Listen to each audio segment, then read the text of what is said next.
What's the greatest thing since sliced bread? Toasted sliced bread. To begin, we gotta talk about why people wanted to toast bread in the first place. Introducing Louis Camille Maillard, whose work is just as impressive as his mustache. Something I would know nothing about because I have never grown that good of a mustache. It's got twisties and stuff. Louis is known for the Maillard reaction, which is something I'm sure you're quite familiar with. If I put this marshmallow into the fire, amino acids and sugars combine in the marshmallow to form the tasty browning we love in our s'mores. This is the Maillard reaction. The very same reaction makes bread toast. In the early days, toasting bread over a fire was likely used to preserve bread after it had gone stale, you know, for survival reasons. But if you've ever made a s'more, you know what happens when the Maillard reaction goes on for a bit too long.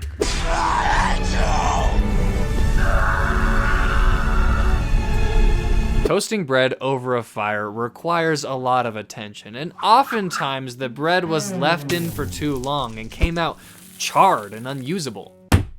Nobody likes burnt toast, except for my dad and a handful of others. Only a handful. Not very common. Believe it or not, the problem of burnt toast took a very long time to solve. We'll get to that. It's not enough to simply just learn the history of the toaster. I also gotta put it into practice. Especially because I watched Wallace and Gromit a couple days ago, and boy does that toast look good. So I've been craving toast for a long time now. But first, I gotta go to the store and shop to choose which of all the many different kinds of bread will be the best for my toast. This will be no easy task, because I'm not very good at shopping. I'm horrible at it. Sometimes when I lock my car, I like to pretend like I'm a cowboy. Yeah, that's kind of cool. If I was a monkey, I'd be really happy right now. I'm like the only one in this store. It's so eerie. There's like nobody in here, and they're just playing this music. Mr. Beast. You know, he makes chocolate, then he makes jerky. I don't think those two correlate, unless you want chocolate-covered jerky. Or jerky-covered chocolate. This is gonna be really good. I don't know who Dave is, but apparently his bread is killer. We got the bread! Do you wish to continue? Yes, I do. The word toast, this guy right here, comes from the Latin word toastus, which means to scorch or to burn. You can thank the Romans for that one. They loved their toast. The pre-electric era of toast lived up to its Latin definition. Lots of scorching, lots of burning. Toasting bread was just too inconvenient back then to become the breakfast staple that toast is known for today. Luckily, in the late 1800s, humanity began to harness the power of electricity. That's pretty cool. My fingers, they had sparkles. That's crazy. One of the greatest inventions during the electric age that changed the way we live is the light bulb. Make video about the light bulb. Anyway, the invention of the light bulb actually had similar technical challenges as the invention of the toaster. Just as the light bulb needed a filament that could glow without breaking or withering away, the toaster needed some sort of metal that could get really hot and cool down without deteriorating. A type of metal that unfortunately doesn't exist. Yet.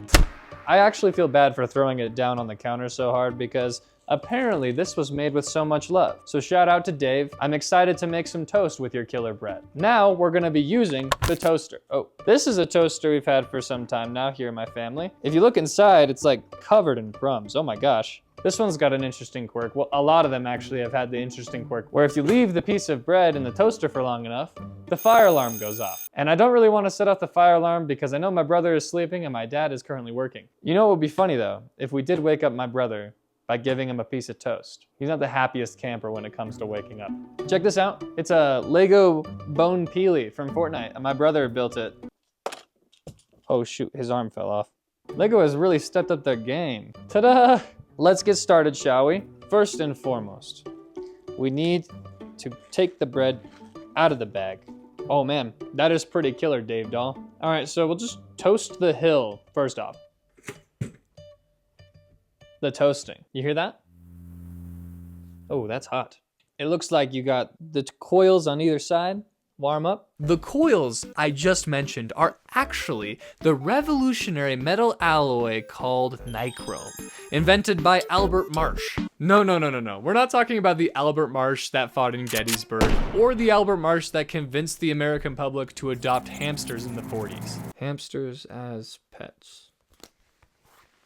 We're talking about the father of the electrical heating industry, Albert Marsh. In 1905, Albert was working with chromium and nickel to combine them into some sort of metal alloy. The result was nichrome, an invention that later shaped the way we have breakfast, and a lot of other things. Like, he's known as the father of the electrical heating industry for a reason. Now that Albert Marsh made electrical toasters possible, the race to invent the first toaster was on.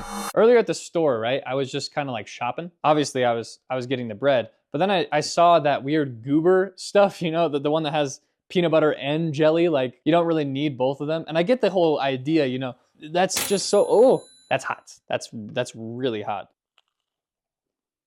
Dave, this bread is killer. Oh my gosh. This toaster has 2 different slots. So you can toast 1 and 2 pieces of toast at the same time. Maybe they looked at a shotgun and was like, oh dang, that's cool. Time to toast these 2 toasts. Boom. The first person to see the toasting potential of Albert's nichrome was George Schneider. That's a weird name, Schneider. In collaboration with Marsh, George patented this beast of a toaster, which was actually never mass produced. It was simply too early. Homes barely had electricity, and the design is kind of impractical. The first commercially sold toaster was made by General Electric. It was called the D12. Pretty cool name for a toaster, or for a 12-sided die. The D12 worked, but there were still some downsides. First, it could only toast one side of the bread at a time. The second problem the D12 had is a bit more obvious. I'll give you a second to think about it.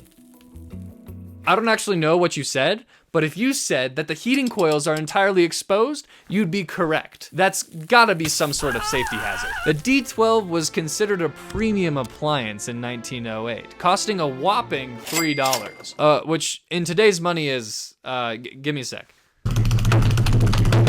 $3 in today's money is actually $105.69. That's an expensive toaster.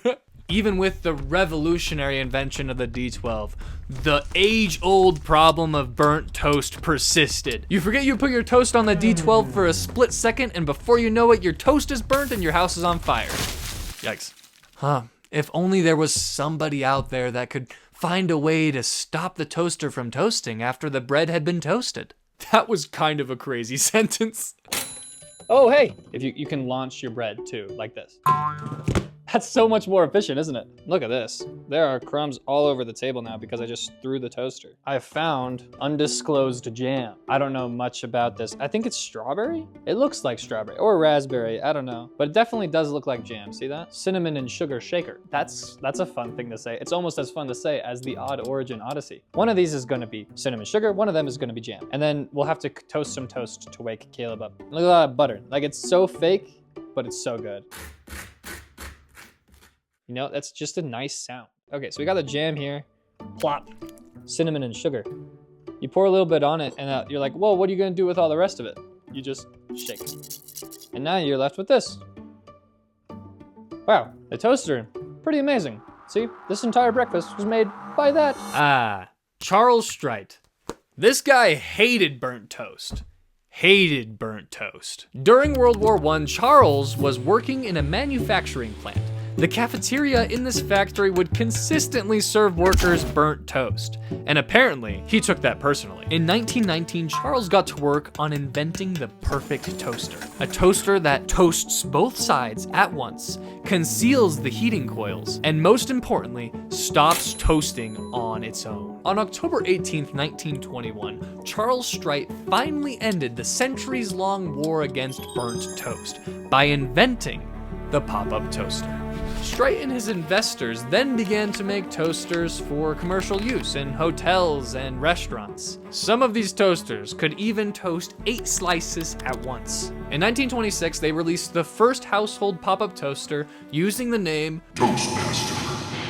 That would be a super awesome name for a superhero. Just some dude that, like, I don't know, spews fire. The toaster really took off financially after Otto Rohwetter's invention of sliced bread in 1930. I'm sorry if I led you astray in the beginning of this video, making you think that toasters were the greatest thing since sliced bread, when in actuality, sliced bread was the greatest thing to happen since toasters. Whoever thought of this was genius. All right, and then here's another one with the mystery jam. I don't really know what that is. I'm sure in another video we can go into the deep history of jams and jellies. For today, I'm just completely glad that it's making my toast that much better. The toaster made Gusteau's promise in Ratatouille real. Anybody can cook. Anybody can toast. I'm actually really proud about how this turned out. I'm also really proud that I didn't set off the fire alarm. 10 out of 10 invention, let's be real. Nowadays, there are toasters everywhere. We use them to make Eggos. We use them to, oddly enough, put Bob Ross's face on pieces of bread. The history of the invention of the toaster is actually a much bigger story than I can put in a single YouTube video. There is so much information out there. Just remember, not everything you hear on the internet is true. For example, did you know that 2 college students decided to change the history of the toaster by making their own Wikipedia page about how the toaster was invented? They even created their own fake inventor. The hoax lasted for 10 years. Nobody knew this was fake for 10 years. I encourage you to do your own research on this topic or any of the other topics I cover. And if I got something wrong, please let me know in the comments. Well, I got a lot of stuff to clean up. Primarily this. Jeez Louise. It's a crusty tray. See, that's why there's so much nastiness down there, is because we haven't cleaned out the crusty tray. You're probably watching this thinking, come on, Tyson, everybody knows there's a crusty tray underneath a toaster. I didn't. Warning, to prevent electric shock, unplug before cleaning. How am I supposed to know that if I don't remove this first? It's like having a do not enter sign on the inside of a building. It's like you're already there. Maybe that's why it sets off the fire alarm every time, because there's like a massive piece of bread in there. I think the only thing I really want to do is wake Caleb up with some toast, see how that goes over. Embarrass him in front of the entire internet. That's some good older brother moves right there. Time to go take this down. We'll see how he likes it. Hello. For you, sir. Brownie? It's not a brownie. Just take a bite and you'll see what it is. It's toast. It's toast. Take a bite. It's good toast. It's made from Dave's Killer Bread. It was a dream. What dream are you talking about? I had a dream where I kept forgetting stuff. Oh, I'm glad you woke up from that dream. All right, well, there's your toast. All right, guys, go make some toast now, all right? Get out of here. We'll see you soon on this journey of ours when we discuss another odd origin. Everywhere you go, I'll be